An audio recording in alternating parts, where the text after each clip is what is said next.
Tonight on NBC, Jimmy Fallon and Bozeman St. John host the incredible new competition show. I hired 10 creatives from all walks of life. They will be battling it out to see who can impress the world's biggest brands. This is a huge opportunity. This is the battle for the next big idea. This is not play.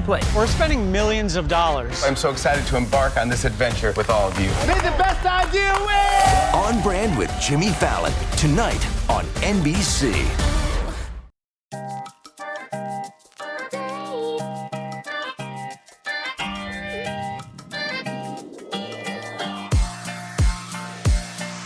Welcome to Season 2 of the Recruiting Book Club.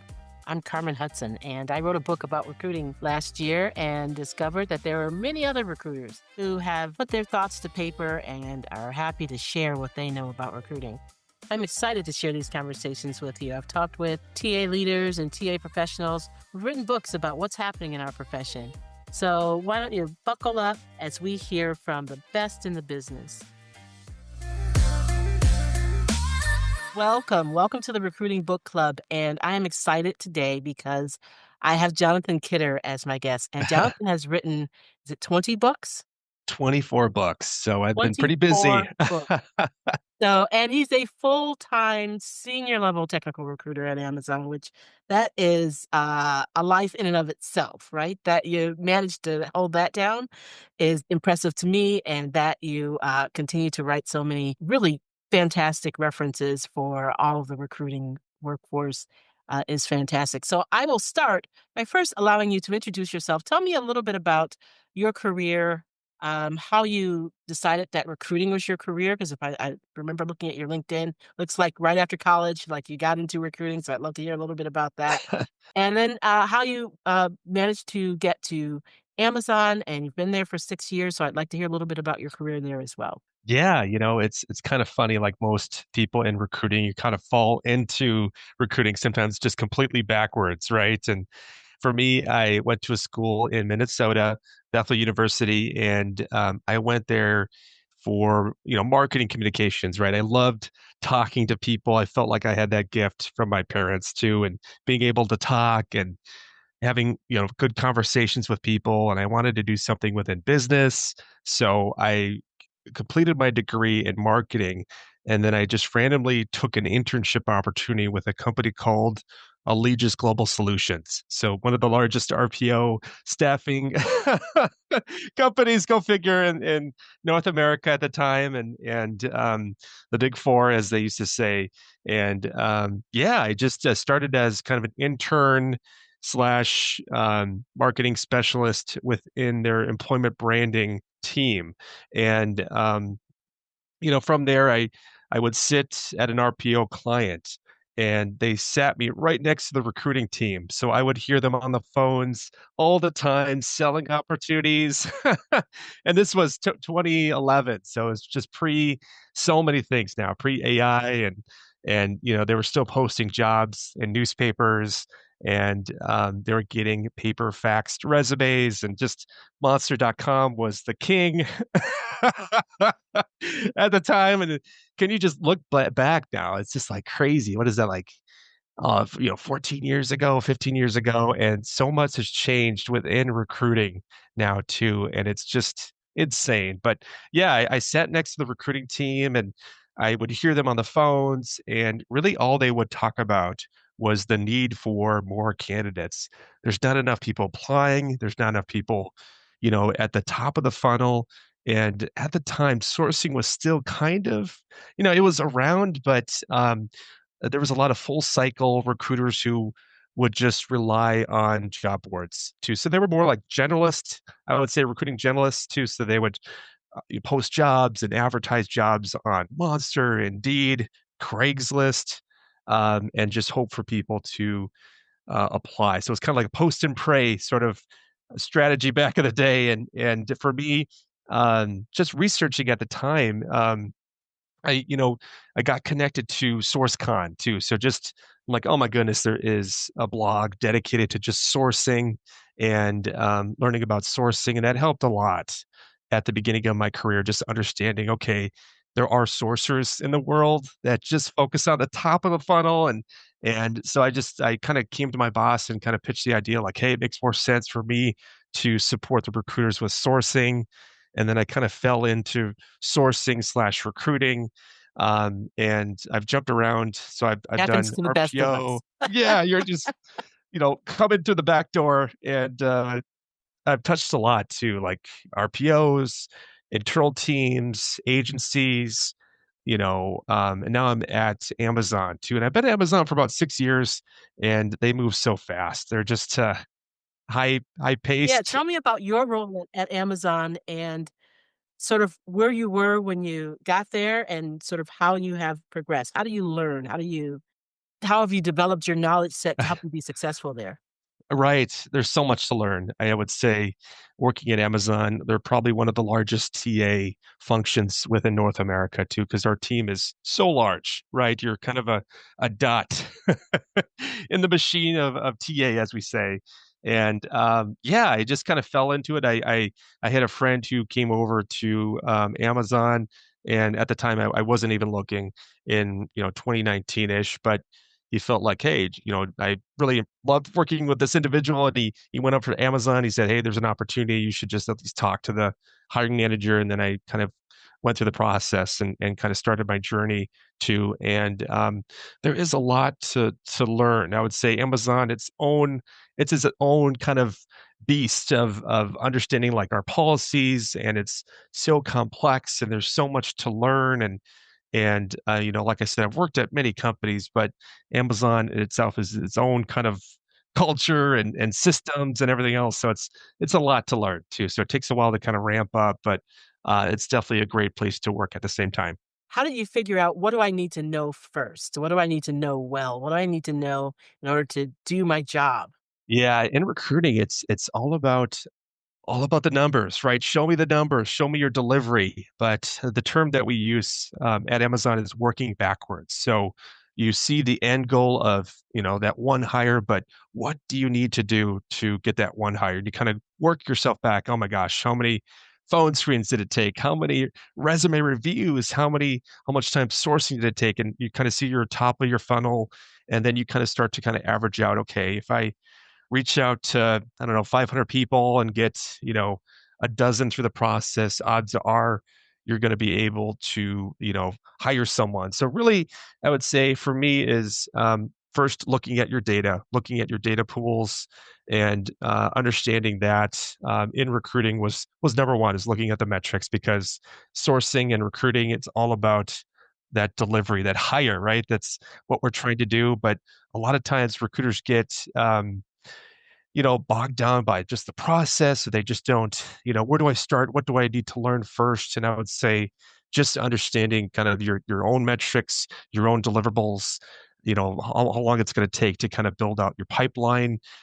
Really the data is the key for your long-term success. So just understanding that upfront, and then of course, getting more technical, understanding kind of the niches that you support and recruit in. So if it's technical, non-tech, PMs and program managers, there's so many different areas of just kind of learning. And I would say I always like to shadow people. So shadow someone on your team, look at them, ask them like, what are they doing in their week, and just understand kind of their daily activities. And it's all about time management too, just kind of looking at your calendar. Oh, I only have this amount of time in my middle of the day. I should dedicate. Time blocking is another term I love to say. Time block your time with sourcing, with research, and all those things. So I would say, yeah, there's just so much to learn in recruiting. It's ever evolving too. So now with like AI and everything else that's coming, we're seeing kind of a shift now from all these new features that are coming out. So it's really eye opening too. It really is. I was there long, long, long time ago, and we probably had fewer than 50 people in TA when I was there. If you can imagine, you can imagine that. And it was overwhelming then because it moves at an incredible pace, and it requires that you really dig in and learn so much about the technology, about the product, about how to do this in a way that you're getting to not only the candidates that you need, but to get to the top candidates? I would love if you would talk a little bit about the bar and how Amazon holds that as primo. And so, how do you respond to that? What do you do to make sure that you're getting to the very best candidates? Because you will work through a lot of, you'll do a lot of unnecessary work if you don't hone in on the top candidates first. Right. And it's tough too, because I would say Amazon, other recruiters from other companies always ask me, like, who are you competing with? Is it FANG companies? Are you competing with startups? And I always say we're competing with ourselves. So we're competing with other teams, other recruiting teams internally to Amazon for the same type of niche talent too. So they're hard to come by, they're niche, they're difficult. We have the term raising the bar, right? So as someone that kind of comes in and interviews, they always ask this term, are they above 50% of current Amazonians? So we're always trying to find the top level of talent to join Amazon too. And so it's just really understanding our bar, understanding our level, and then understanding, you know, just there's so much effort that you need to do on the back end just to get one person hired. So it's looking at just all the How much time do you spend with hiring managers? It's shifted now to, I would say, there's a few different levels of Amazon. So L4, L5, L6. If you are an L4, L5 sourcer, you're really focused on the data, your delivery. How many hires are you getting per month, per year? You're really kind of focused on that for your core focus. But once you go to L5 to L6, you're more kind of being kind of more of a leader to your senior principal level. And yeah, I would say then you get to really connect and network with the hiring managers, which is really great. So you have one-on-one connections. I do weekly calls with hiring managers on the pipeline, the process. There's just so many moving parts too. So just on the back end too. So it's just a lot of you know hand lifting, high touch, I would say. So I'm trying to say, on the back end. So just having communicating with them, just the process of everything that's taking place. It gets overwhelming. So yeah, I would say, I do weekly touch points. That helps a lot, especially with new hiring managers too. How do you learn the technology? Because I didn't consider myself a decent recruiter at Amazon until I figured out how to understand the technology. Right. And really it's shadowing, I would say.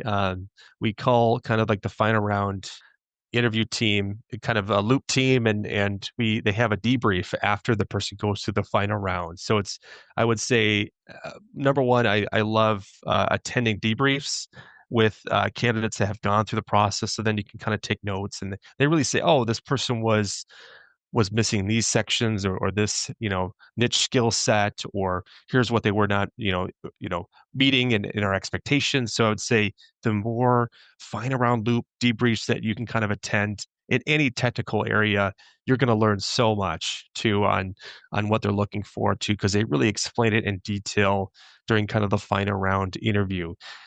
So, and then on top of that, I like to do intakes at the beginning of the process too. So you get to talk with the hiring manager and coming with questions, in-depth questions on like, hey, talk over the role, talk it over in like toddler terms, simple terms. What are you looking for? Or, just basic stuff like that. That's a good foundation to kind of understand, okay, like here's what they're looking for. And that helps a lot too. And I would say hiring managers are very open. They're good at, setting clear guidelines and clear things to kind of focus on when it comes to just having that intake discussion too. So, but yeah, I would say, beginning of the process, it's having that intake call, and then at the end of the process, it's just kind of, participating in those final round debriefs and kind of learning from your mistakes. So it's always continuously failing. Right. That's it, right? And It's kind of continuously growing. Yeah. learning and going back and saying, "Hey, I tried this. Does this work here?" And having those great discussions. I'm sitting on my hands. I'm trying not to disrupt you and to say that we don't use the term intake, but I will allow you to do it, but it's not my favorite term Yeah. because No, it's not what you're doing. You're actually doing a lot more than just taking in information. You're sharing information, you're gathering, you're adding to. So I would just encourage you to take a look No, I love that. Yeah, and I would say, presenting those data points, so doing talent mapping exercises, That's it, right? You do so I know that you do so much more, right? yeah, yeah, doing so much for it, right? We're not like a waiter or waitress, No, but yeah, no, yeah, it's that's good it. just to have that like intel and yeah, totally. It's there's so much that we do too, and and even communicating like at Christmas, I always my parents I always ask like, "What are you doing?" But so like trying to kind of communicate with them about like, "Oh, this is my job. I'm a sourcer." And it's so funny, like people outside of the industry, they just have no I have idea no idea. what I'm I am dealing with, still and unsuccessful in explaining what I do to my mother or even my sisters. Like yeah, they just go, "Okay." I start talking about it and they just totally. well, let's talk about your books. I did not read all 24 books, but I did thoroughly go through a couple of them. I went through AI talent sourcing, which I think is your most recent. And Yeah, I had this one, so I just reread it. I went through your guide to diversity talent sourcing. So nice. Yes, those are my favorites too. I have to say I'm a big fan because you are really writing from a perspective of I'm sharing information and this is how to. And Yeah. I think there is so much room for that in what we do. I would just love to know what got you started writing books. It was COVID years, right? And I had a blog, wizardsourcer.com, and I would just blog about stuff and different topics. But I was like, oh my goodness, I have so many good topics to talk in more detail on. And just doing a general search on Amazon, there's many topics, even AI sourcing. There's a few people now that have written books, but that's like completely unknown. So writing on topics where no one else has tried to tackle the kind of the topic. And I've talked to many recruiters, so even at SourceCon, where they're like, "Hey, it makes sense, but it's hard to write about recruiting just because things move so fast, right? Where it's always moving. It's hard to like pick a topic and write about it. But I just felt like there's just such an opportunity for someone to kind of take on and tackle these in-depth, topics and yeah, AI sourcing. I wrote this, 2 years ago now, and so much has changed in 2 years. In 2 years. And not that Yeah, read this book and start your journey if you are new to yeah, learning about this, but it has blown up. And so I want to ask you about some of the things that have happened recently. yeah. And I want to talk about DeepSeek and all that other stuff. Oh yeah. But I would love to hear a little bit about how you would recommend a recruiter who has not done any work within AI, who has not recruited anyone within the field, who has not used AI as part of their talent process. How would you recommend that they get started? Yeah, and that's kind of the core of the book, I would say, is just the basic fundamentals, understanding what AI is, generative AI, and how to create and craft a well orchestrated prompt. So it's just kind of like you're thinking of things to put into a system, and then it kind of comes out with an answer. And really, that's the core of the book. And really, I phrased it in different chapters too, especially like, hey, really using prompts to have intake notes with hiring managers, to candidate engagement, outreach prompts, optimizing job descriptions, talent research, talent sourcing, Boolean string prompts, interview scheduling prompts. So just there's so many different areas that we do, mundane things that Yeah. we do. Yeah. So Again, I'm new. I've never done this. You're going to tell me to go out to ChatGPT or some other engine, and what should I do first? What would make my life as a recruiter who's never used any of this technology a little bit easier? I would say start with ChatGPT. That's just the foundation. They were one of the first to kind of launch 2.5 years ago, and it's a good foundation just to understand, really what generative AI can do for you. So I'd say start with that one.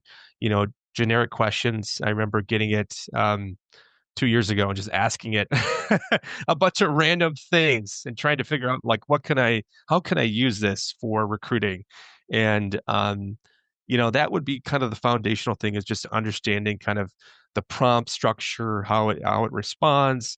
And then from there, it's like just using so many new tools. So DeepSeek, like you said, Perplexity, AI, Google Studio, Gemini, Claude, PartyRock. There's just so many I want to ask you out about there. Party It's Rock just too, because so many. I mean, just the levels. there's so many ways to go Yeah. about it. But I love the idea of just jumping in. And for me, it was I asked it to write a bio of me, which was interesting because it started off fine and then it started lying.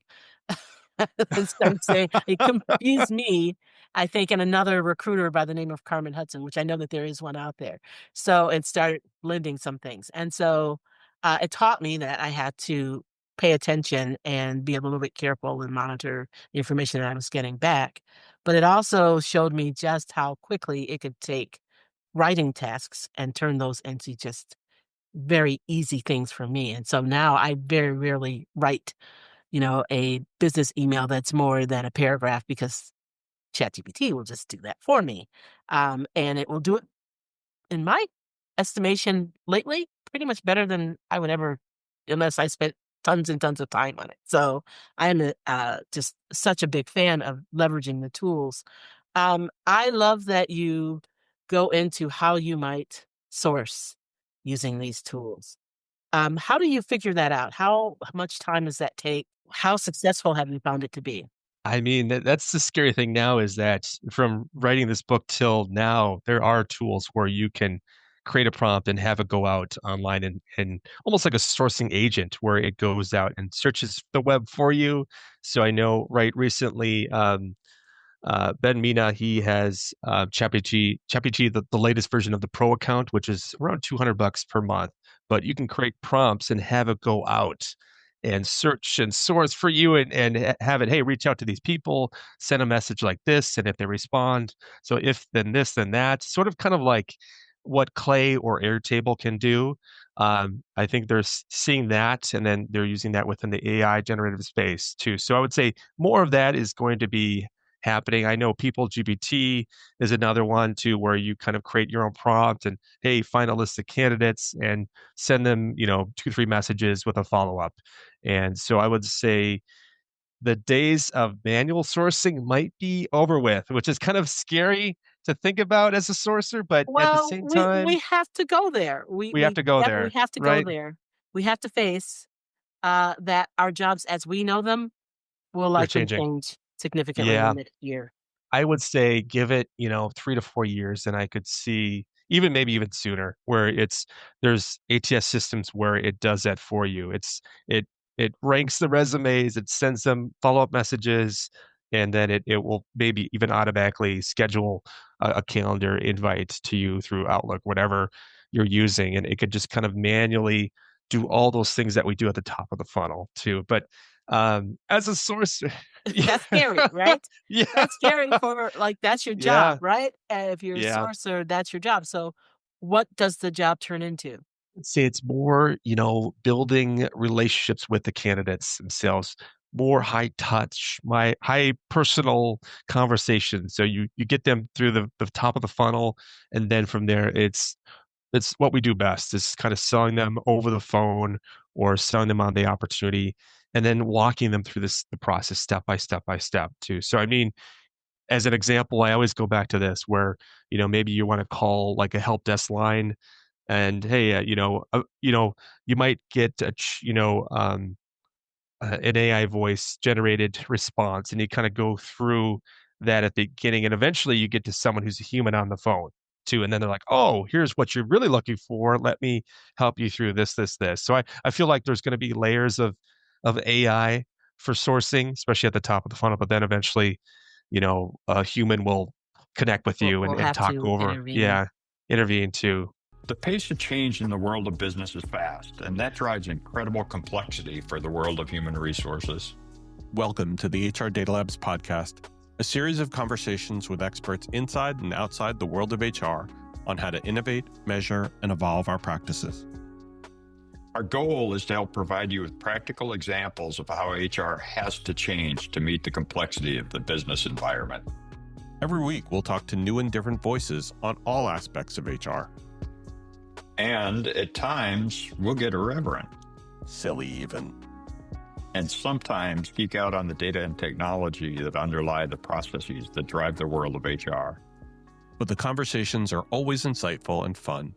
So please, enjoy the HR Data Labs podcast. I think you're right. I think it is really deeply understanding the candidate, because there are things that just won't be revealed by a resume, and you're going to have to pick that up through conversation. And I think that hiring manager relationship and putting those two things together are going to be most important, which is what we've always said that we wanted to do, but we always got stuck and focused on those things in the middle in between. So brushing up on our relationship building skills and understanding how to make things work better, faster. I don't know. That's where I don't think sourcing goes away, but I do think that we will see some really significant shifts in the next year or 2 years. It's going to be very different. Yeah, I know there's a few AI voice automated sales tools out there now where it calls the person and it talks them through different things.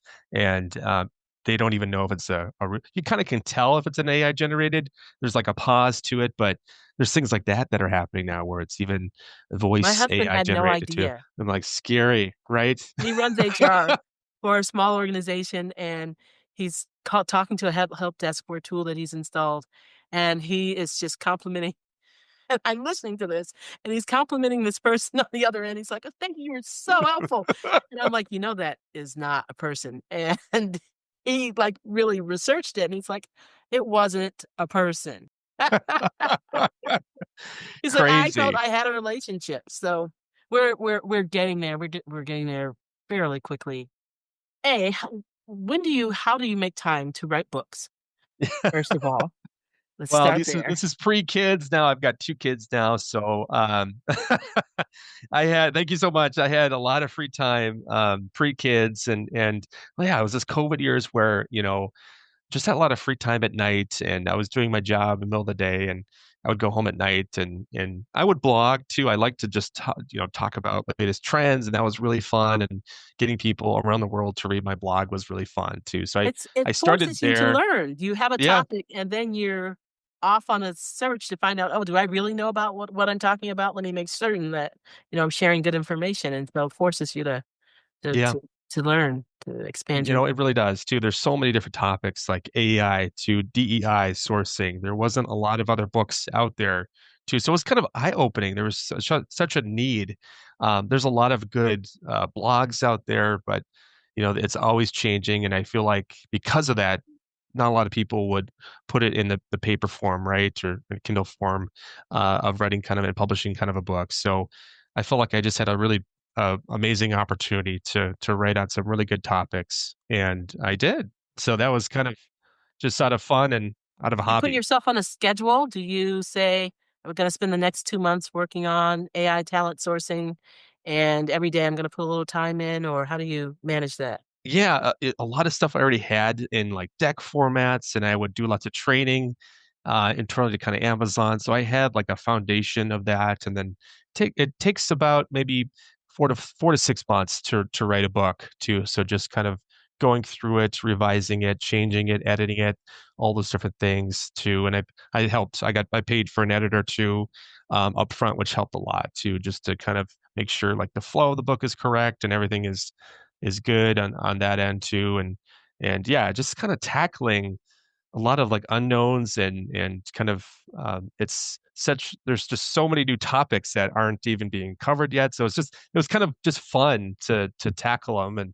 And yeah, it would a few hours a night for like 4 to 6 months. And from there I just had the same kind of format. So then I would kind of copy that same kind of layout and format and the way the book sizes and everything else. And then it's pretty easy to kind of standardize that. And this was pre-AI years too. So I wrote all these books 2020 to 2023. And then now, of course, AI is like, I could have it right Mike in Wolford seconds.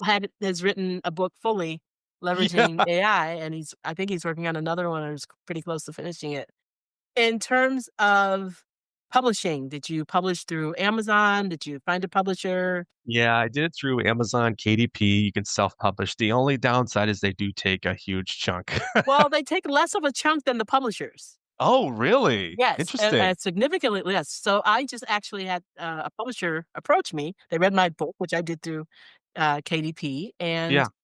the publisher came back and they said, first of all, I knew things were falling apart in this discussion because they were asking me about all the things I was going to do to promote it. Well, part of the reason I work with you as a publisher is that you do a lot of that work, right? That you would do a lot Right. of the publishing work.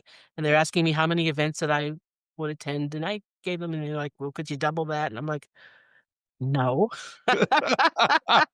And and as we got further and further into the details, in the end, I would make, if I'm doing well, 10, maybe 15%. Oh, Um, yeah, and that's wow. if the book did really, really, really well. And I thought, well, I don't know, 50% versus 15%. If I did all the things that you wanted me to do, I could probably sell more. I don't know about you, but for me, I didn't write it to become. I'm working on a novel, and that's when I will blow up as a writer. Working on a book for recruiting, I just wanted to make sure I shared what I knew with the recruiting, group. Right. And it's a Yeah, small niche too. I kind of discovered that. It's not huge like if I focused on sales or business development or right. there's so many different categories on Amazon where you probably would get more people to review it and Maybe, buy but it. But that said, you get to stand out in an area where there is there's actually a lot more written than I assumed that there was, which is why I started this podcast. nice. Yeah. It was just I was like, "Okay, how do I promote my book?" I'm like, "Well, I can talk to other people about their book. How about that?" Good. And then I started to discover that, and I thought, "Oh, well, I'll do a podcast and I'll, do 10 episodes or something." And there are at least, 30, 40, 50 books out there that I could really go in depth with people about. So I'm like, "Well, we'll do a podcast until, I'm I'm bored or I've run out of books." Yeah. That's incredible too. Yeah. That is So incredible. that makes it a lot fun. So I'd love to know a little bit about some of these cool tools. Have you checked out DeepSeek? I have. It's Tell me, scary. and I want to know a little bit more about PartyRock too. That's Yeah, yours. DeepSeek is scary. I think that even it rocked kind of ChatGPT and stocks once they kind of released it out, and it's just quicker, more efficient, and yeah, I played around with a lot too. So it's just it's crazy what we're seeing. It's we're almost at the iceberg of just what it can do, and like I said earlier too, it's like there's these pro premium accounts now where it can go out and source for you and search for do a talent map, do an outreach, all those different things that we maybe with Airtable and Clay we could do that, but now with AI and generative AI we could do it within the platform itself too. So yeah, it's just crazy. I would say I've it's just it blows my mind every day. With like Party Rock, it's kind of cool because you can create your own kind of own tools. So you can kind of create your own and kind of ask it to create different tool sets based on whatever you're working on. So hey, create a talent map strategy. Once I upload a job description, and you can kind of tell it to do different things and it will kind of respond too. So we have it at Amazon too, where we have it do interview notes, intake notes, optimize screening questions, but there's a lot that you can kind of do, almost like creating your own recipes, and the tool can kind of go out and help you with that. So it's just another way for all the mundane things that we do, kind of utilizing it in that way, where you're kind of building out these different tools to kind of support that too. So I also love I've been playing with like Merlin and Harpa too. So What's those the are second like one? a Merlin and Harpa, Oh, and HARPA? HARPA, Harpa.ai. They're great. They've been around for at least a year or so now too, but they're little extension tools that you can kind of use to write messages on LinkedIn or any website too. You could just say, hey, capture this page and you can go to someone's LinkedIn profile and then write a recruiter message and create that prompt. And it does it within seconds. And yeah, it does a really good job when it comes to kind of writing engaged content. And I know LinkedIn Recruiter, LinkedIn Sales Navigator, they have their own AI tool now for Right. messaging, but it's not as good. It's pretty Yeah. generic and there's just a lot of fluff too. So it's good to use like additional extensions that are just helpful and help you communicate less like a robot with your outreach.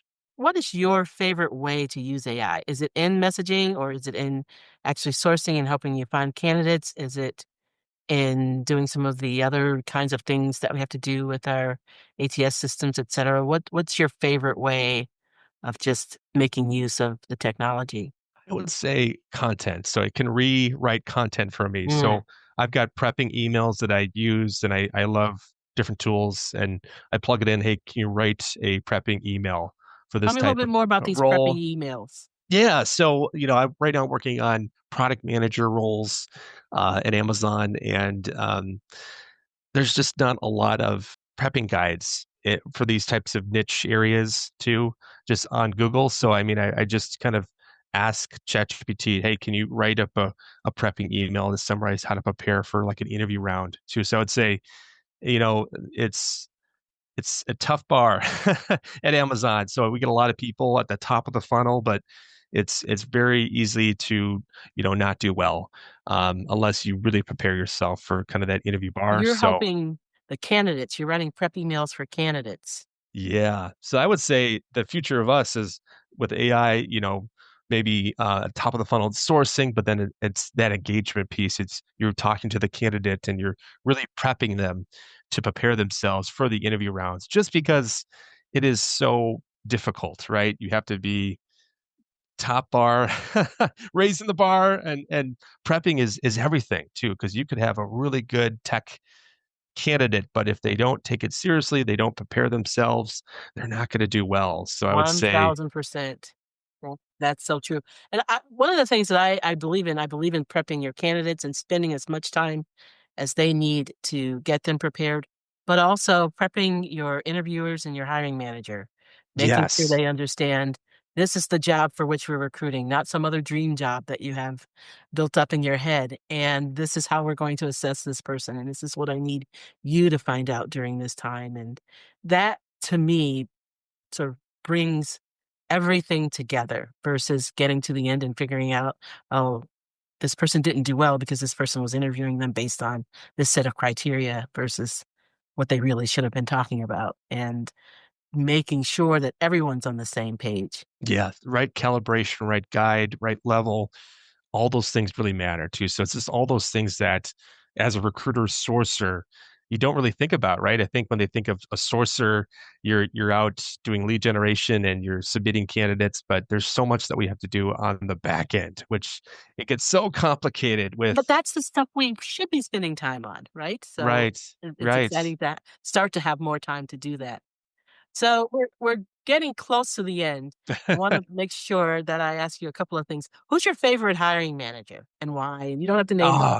Ah, okay. I've got a few here that I would say what makes a great hiring manager is someone who's responsive to who accepts the invites, who's shows up on time, who reviews resumes, who's eager, who's quick, and just someone who kind of jumps in to solve different obstacles. Obstacles include like we don't have enough phone interviewers, or we don't have an updated job description, or whatever else that we need on the back end.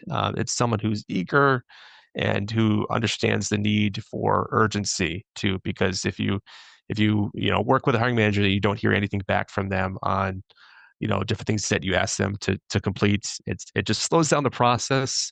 And at the end of the month, they're like, "Why didn't you get these hires?" And it's just that relationship part with the hiring manager too. They weren't able to give me their time, their effort, and that's why this role is still open too. So it's all those things that kind of matter too. So it's kind of like a rolling down ball kind of down a hill where it starts up here and then it just gets bigger and bigger and bigger. And so it's good to kind of start it and set good, clear expectations at the Yeah, beginning that's and it. and kind of go from there too. But yeah, it's more relationship building more than anything, and I would say going back to the AI and other books that I've written, it comes down to that, being able to kind of communicate and set clear, rules and things as such. That's awesome. So, who is your favorite partner within TA? That's a good question. So the way it's set up at Amazon is we've got sourcers, and then we've got RVPs, so recruiting business partners, and they will be the ones to kind of help on the back end too. So if they get approvals from finance and they Yeah. help present the offers, and I would say they're a great partner too. I'm sure they used to be called client leads too. I'm sure you're aware. No, we were too small. They're too We did small it back then. all They did all. back in back in Oh the my goodness. 1800s. So there's like different, types of people that support us and we really appreciate that too because there's so much you have to handle and with updates and getting people through the process too. So yeah, it helps a ton just to have a good partner too and yeah. So, last question, who's your favorite TA writer, author, blogger, book writer? There's so many too. Right now Ben Mina, he's got a great podcast too. That's really fun too. He's great. People always go to Dean or Glenn Cathy too, where they're the the And all I can't stars tell you 2 too. people who will help whomever reaches out to Yeah, them. Like, they are so responsive. so responsive, so helpful too, and Yeah, yeah, Arena too. She's great. I Arena's know great. she's was she announced that she's kind of done with her blog too, which is unfortunate too. Yes. I know she's going more into like AI stuff now too. So, but she is definitely one of the founders of sourcing and yeah, there's a lot. Shally too.